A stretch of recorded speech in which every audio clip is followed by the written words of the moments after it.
Explosion so hard that pushed us upwards. And it came from the basement between the B2 level and the B3 level. And when I went to verbalize, we hear, boom! The impact of the plane on the top. As I'm walking by the main freight corridor building in the corridor, that's when I got blown.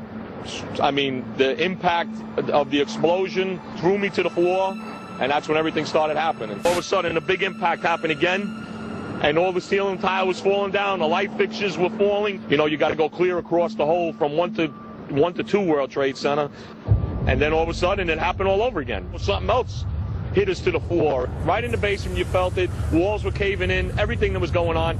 I mean, I know people that got killed in the basement. I know people that got broken legs in the basement. People that got reconstructive surgery because the walls hit them in the face.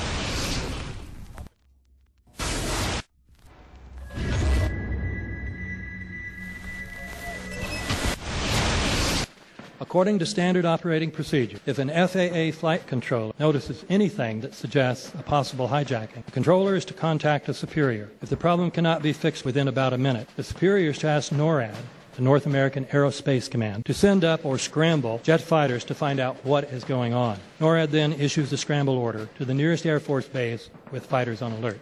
But although interceptions usually occur within 10 or so minutes, in this case, 80 or so minutes had elapsed before fighters were even airborne. It's a mind-bending anomaly. Not a single U.S. Air Force interceptor turns a wheel until it's too late.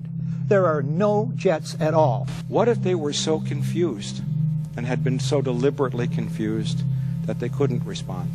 The reason that they didn't know where to go was because a number of conflicting and overlapping war game exercises were taking place. It involved the insertion of false radar blips onto radar screens in the Northeast Air Defense Sector. Center Team U, we have a problem here. We have a hijacked aircraft headed towards New York. We need someone to scramble some F-16s or something up there to help us out.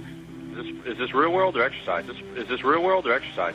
There was another exercise, Vigilant Warrior, which was, in fact, according to a NORAD source, a live-fly hijack drill being conducted at the same time.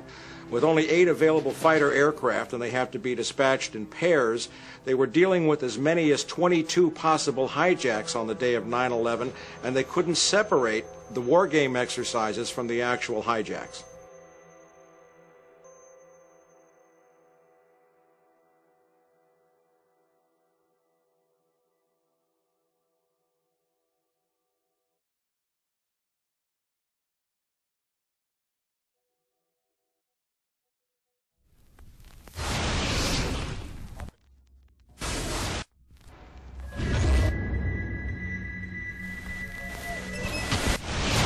Page 172.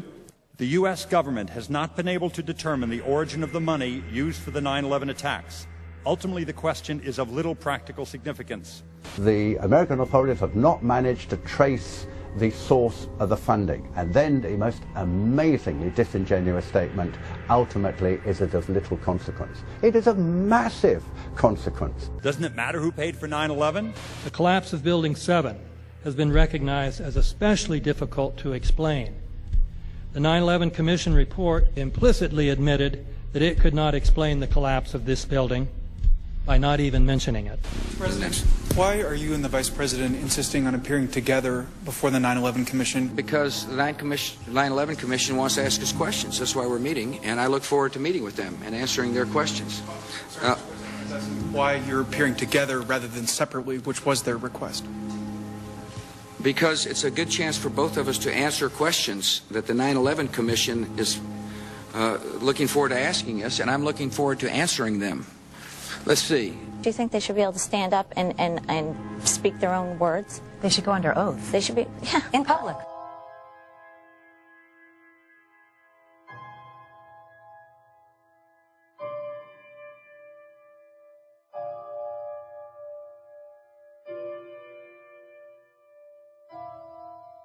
Don't you think that the families deserve to have a transcript or to be able to see what you Adam, said? you asked me that question yesterday. I got the same answer, yeah. The final report was a unanimous report. That means that if there was a single commissioner who had any objection about anything, that fact would be dropped from the report. We have found out that he not only served on the transition team of the Bush administration, that he was a person who wrote a draft memo for the setup of the Bush administration's National Security Council, that he was an individual who wrote the preemptive war strategy that was eventually used for the war in Iraq, that he is a close friend of Condoleezza Rice's. We want him to resign.